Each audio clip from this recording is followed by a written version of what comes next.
Bwana Yesu asifiwe. Nashukuru Mungu asubuhi ya leo au mchana wa leo. Kuna jambo la kumwambia Bwana ni asante kwa ajili ya wema wake. Kwa hivyo leo nawakaribisha katika nyumba ya Bwana. Karibuni sana walio katika mitandao ya kijamii na walio katika nyumba hii. Mungu wa amani awabariki. Mungu wa amani awatende mema. Leo tunaenda kuangalia kuhusu tumaini. Tumaini letu linatoka kwa Mungu. Maana katika kila jambo ama katika maisha ya mwanadamu lazima awe kuna mahali ameweka tumaini lake. Kuna wale wameweka tumaini lao kwa wachawi na waganga. Kuna wale wameweka tumaini lao kwa miungu ya sanamu. Kuna wale wameweka tumaini lao kwa vinyango. Lakini sisi tumaini letu linatoka kwa Mungu. Kwa hivyo kwa kila jambo, kwa kila hali, tumaini letu linatoka kwa Bwana, ama msaada wetu unatoka kwa Bwana.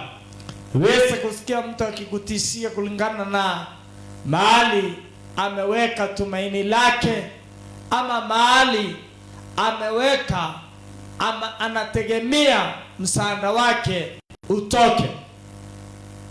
Kwa hiyo kabla tuingia katika neno, nitashukuru na Mungu wa amani atasindi kupokea sifa. Na tuombe. Baba wa mbinguni, katika jina la Yesu ninalibariki jina lako mchana wa leo. Ninakuhimidi na kutangaza wewe ni Mungu na hakuna mwingine aliye na uwezo kama wako. Tazama wakati Bwana ninakuita katika ya madhabahu, ili Bwana ukatawale na Roho wako akaniongoze, nami nitakushukuru na kulinua jina lako. Maana siwezi pasipo neema yako. Maana wewe ndiye tumaini langu na wewe ndiye msaada wangu.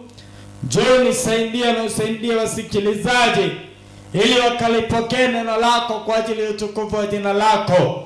Roho wako awaelekeze, Roho wako afundishe, na jina lako litahimidiwa na litabarikiwa katika jina la Yesu.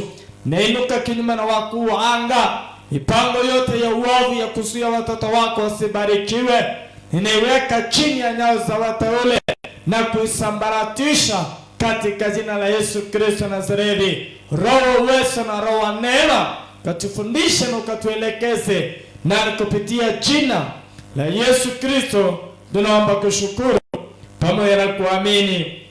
Amen. Wakorintho wa pili, kitabu ni Wakorintho wa pili 3 kuanzia mstari wake wa 4 mpaka wa 6. Wakorintho wa pili 3 mstari wake ni wa 4 mpaka wa 6. Na tumaini hilo tunalo mbele za Mungu kwa njia ya Kristo. Na tumaini hilo tunalo kwa Mungu kupitia kwake Yesu Kristo. Bwana Yesu asifiwe. Yaani tumaini hilo tulilo nalo kwa Mungu ni kupitia Yesu Kristo, mwana wa Mungu. Bwana Yesu asifiwe. Si kwamba twatosha sisi wenyewe. Si kwamba twatosha sisi wenyewe. Sisi wenyewe hatutoshi. Sisi wenyewe hatuwezi jambo lolote. Kufikiri neno lolote kwamba ni letu wenyewe. Kufikiri jambo lolote ni letu wenyewe. Bwana Yesu asifiwe. Kwa hivyo hatuwezi tukafikiri, hatuwezi tukajidanganya ya kwamba kitu chochote tunachokifanya ya kwamba ni kwa uwezo wetu wala kwa nguvu zetu. Bali utoshelevu wetu watoka kwa Mungu. Bali utoshelevu wetu unatoka kwa Mungu. Bwana Yesu asifiwe. Yaani kutosheleza kwetu ama uwezo wetu unatoka kwa Mungu. Haleluya. Yaani jambo lolote tunalolifanya, kitu chochote tunachokifanya, sio kwa uwezo wetu, sio kwa nguvu zetu, mbali inatokana na Mungu. Bwana Yesu asifiwe. Kwa hivyo usijivune kwa jambo lolote. Usiangalie jambo lolote ukaona kana kwamba ni kwa uwezo wako. Kila chochote tunachokitanda sisi wa Kristo, watu wanayemwamini Mungu, ni Mungu anayetusaidia. Naye ndiye aliyetutosheleza kuwa wahudumu wa agano jipya. Yeye ndiye aliyetutosheleza kwa agano jipya. Bwana Yesu asifiwe. Yaani kwa agano jipya ni yeye anayetutosheleza ama ni yeye anayetusaidia. Bwana Yesu asifiwe. Kwa hivyo kwa jambo lolote, kwa neno lolote, ni kwa neema yake Mwenyezi Mungu, ni kwa nguvu yake Mwenyezi Mungu, ndiye anayetusaidia na ni yeye anayetuwezesha. Bwana Yesu asifiwe. Kwa hivyo tunapaswa kuwa tukijua tumaini letu ama msaada wetu unatoka kwa Bwana. Msaada wetu unatoka kwake aliyesifanya mbingu na nchi na vyote vilivyomo. Kwa hivyo tumaini lako, kutosheleza kwako, uwezo wako, usije ukauangalia ukaona ni kwa uwezo wako. Maandiko yanasema si kwa nguvu zetu, si kwa uwezo wetu, mbali ni kwa neema yake Mwenyezi Mungu. Ndiye anayetusaidia, ndiye anayetuwezesha, ndiye anayetupigania, ndiye anayetusaidia kwa neema yake Kristo. Si kwa andiko bali wa roho, kwa maana andiko huua bali roho huhuisha. Bwana Yesu asifiwe.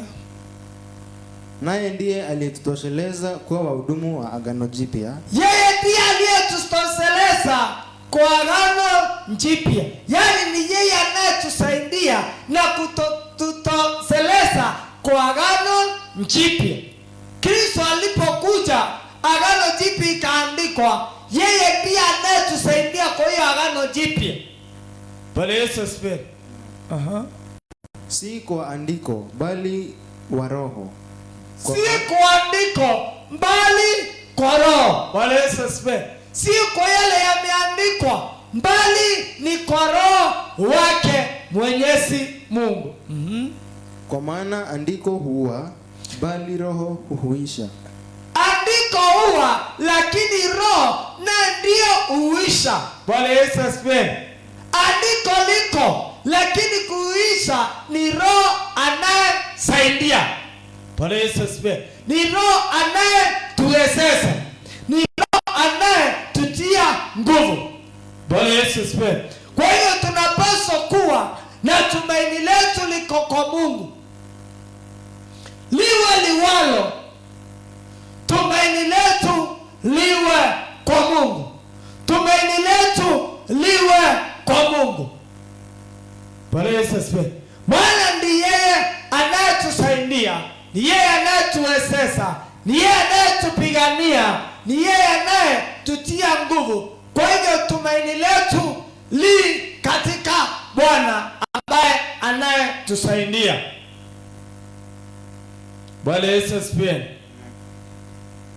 Usome katika kitabu cha Kutoka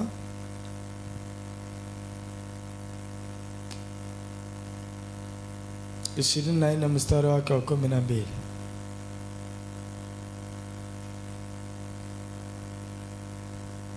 Bwana akamwambia Musa.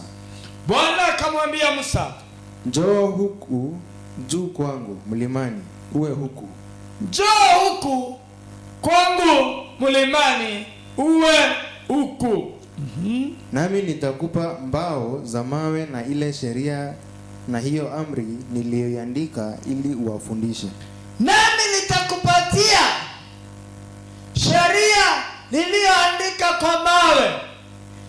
mkaweze kuifuata. Bwana Yesu asifiwe. Kwa hiyo Mungu akasaidia wana wa Israeli, akawaandikia kile wanazopaswa kufuata, akawapatia 10 commandments ambazo wana wa Israeli waliambiwa na Bwana, hizi ndizo mtakazo sifuata. Kumaanisha mwanadamu yeye mwenyewe pasipo kuelekezwa na Mungu hawezi jambo lolote. Wana wa Israeli wakaelekezwa na Mungu, Mungu akaandika yeye mwenyewe kile ambacho wanapaswa kufuata. Sisi wanadamu, neno la Bwana ndilo la kufuata, maana limetokana na Mungu, na Mungu naye ndiye neno, na neno ndiyo Mungu. Bwana Yesu asifiwe. Kwa hiyo Musa akaandikiwa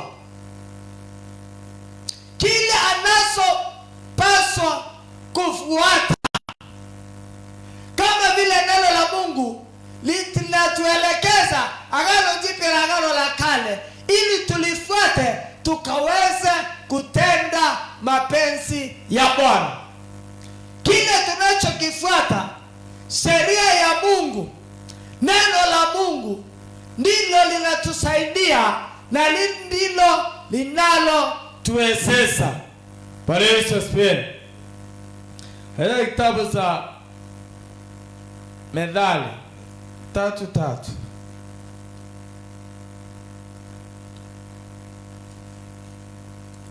Rehema na kweli zisifarakane nawe. Rehema na kweli zisifarakane nawe. Bwana Yesu asifiwe. Rehema ya Mungu na ukweli wa Mungu usifarakane na wewe. Zifunge shingoni mwako. Usifunge shingoni mwako. Ziandike juu ya kibao cha moyo wako. Usiandike juu ya kibao ya moyo wako. Bwana Yesu asifiwe. Kwa hivyo mahali unapata msaada, hicho ndicho za kushikilia. Tumaini lako likiwa linatokana na Mungu, unapaswa kuzifuata sheria zake. Usikubali zikafaragana na wewe. Usishike, usifunge shingoni mwako, alafu usiandike kwa kibao cha moyo wako. Bwana Yesu asifiwe. Kwa hivyo tumaini letu linatokana na Mungu. Kwa hivyo tushikilie sheria zake, tusifunge shingoni mwetu, tusiandike kwa kibao cha mioyo yetu. Naye Bwana atatusaidia, naye Bwana atatupigania, naye Bwana atatushindania. Kwa hivyo tumaini lako ni nini? Tumaini katika familia yako ni nini? Tumaini letu katika nchi ya Kenya ni nini? Kwa hivyo tumtumainie Mungu, maana ndiye msaada wetu. Hakuna jambo lisilowezekana kwa Mungu. Kwa hivyo tumwamini. Tuamini Mungu. Katika maisha yako mwamini Mungu. Katika familia yako mwamini Mungu. Katika nchi yetu ya Kenya tumwamini Mungu. Tuweke nchi yetu kwa maombi. Tuinulie Mungu mikono kwa ajili ya nchi yetu ya Kenya. Tusambaratishe uwezo wote wa giza ambaye yule muovu anaweza kuinua kwa njia moja ama nyingine. Tusambaratishe hiyo mipango ya uovu na tuyanguse kupitia jina la Yesu Kristo, mwana wa Mungu aliye hai. Nchi ya Kenya inakuhitaji. Nchi ya Kenya inahitaji tumulilie Mungu. Nchi ya Kenya inahitaji tumuite Bwana kwa ajili ya nchi yetu. Naye Bwana atatusaidia naye Bwana atatupigania. Waliopanga maovu tunasambaratisha mipango yao, maana mipango ya uovu huwa ni wanadamu wanatumiwa na yule mwovu. Wanapanga kuwa wengine, wanapanga kuleta vituko, lakini wakati nchi tutakaposimama tupingane na kila uovu, na Bwana atatusaidia na atalinda nchi yetu na atapatia nchi yetu amani na furaha. Bwana Yesu asifiwe. Kwa hiyo msaada wako ukatoke kwa Bwana. Msaada wako utokane na Mungu. Msaada wako ujue ni Bwana anayekusaidia. Mungu wa amani awabariki.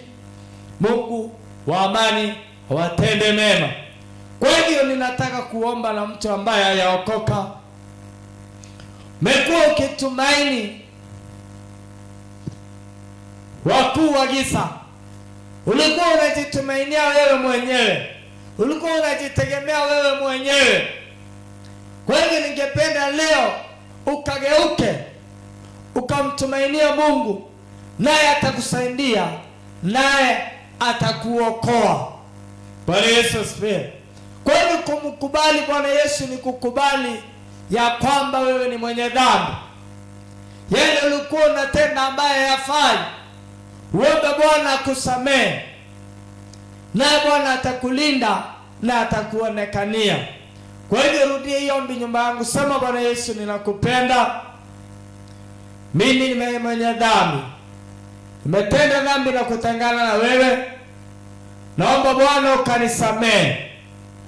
Vuta jina langu katika kitabu cha mauti, andika jina langu katika kitabu cha uzima. Nimekataa shetani, nimekukubali Yesu uwe mwokozi na mkombozi wa maisha yangu. Nimekataa shetani, nimekukubali Yesu, unifundishe, unielekeze, na nikupitia jina la Yesu ninaokoka na kuamini. Amen. Kwa hivyo kuokoka ni kukubali kuachana na yale uliokuwa unatenda yasiyofaa, na unageuka na unaanza kutenda mambo yanayofaa na ambaye yanatokana na Mungu. Kwa hivyo kama wewe ni mgonjwa, nataka uweke tumaini lako kwa Mungu. Ninaponena uponyaji, ninapotangaza kufunguliwa, uamini Bwana Yesu akuweke huru. Uamini Bwana Yesu akuinue. Uamini Bwana Yesu akuponye, naye Mungu wa amani atakuonekania na atakushindania. Baba wa mbinguni, katika jina la Yesu ninakushukuru. Nasongea mbele zako Baba na kunyenyekea, nikijua tumaini letu linatoka kwako. Wewe ndiye msaada wetu, wewe ndiye tegemeo letu. Ndiposa Baba tunakuita asubuhi ya leo tukikushukuru na tukisema ni asante.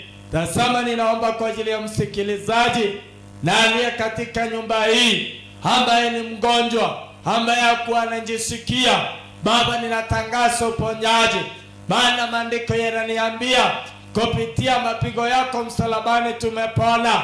Bwana, ninatangaza uponyaji kwa yule mama, ninatangaza uponyaji kwa yule mzee, ninatangaza uponyaji kwa yule mwanayuthi, yule mtoto. Ninatangaza uponyaji katika jina la Yesu. Kila roho ya uovu, kila roho ya ushirikina, kila roho ya uchawi na uganga, ninaikamata mateka na kuiangusha katika jina la Yesu. Waliofungwa na adui, waliofungwa na minyororo ya uovu, ninatangaza ikakatike in the mighty name of Jesus. Ninatangaza kufunguliwa kwa watu wa Bwana, ninatangaza kuwa kwa huru kwao katika jina la Yesu. Bwana ukawaponye kimwili, Bwana ukawaponye kiroho katika jina la Yesu. Utaambia mtumishi wako Hezekia, Bwana akatabirie mifupa mikavu na ikaweza kuishi tena. Bwana, ninatabiria maisha ya mtu ambayo yalikuwa yana tumaini, inatabiri Baba kuwa na tumaini tena katika jina la Yesu.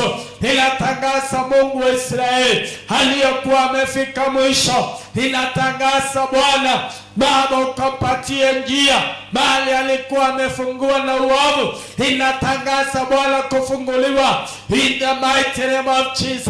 Ninacancel kila ripoti ya uovu juu ya watoto wa Mungu in the mighty name of Jesus, na kutangaza uponyaji na kuwekwa huru katika jina la Yesu. Bwana wa Mungu ulio hai, Bwana uwaponye na ukawainue, ukaponye familia zao, ukaponye biashara zao, ukaponye maisha yao katika jina la Yesu. Bwana wa Mungu ulio hai, asante Baba kwa uponyaji, asante maana umewaweka huru, na kupitia jina la Yesu Kristo tunaomba kushukuru pamoja na kuamini.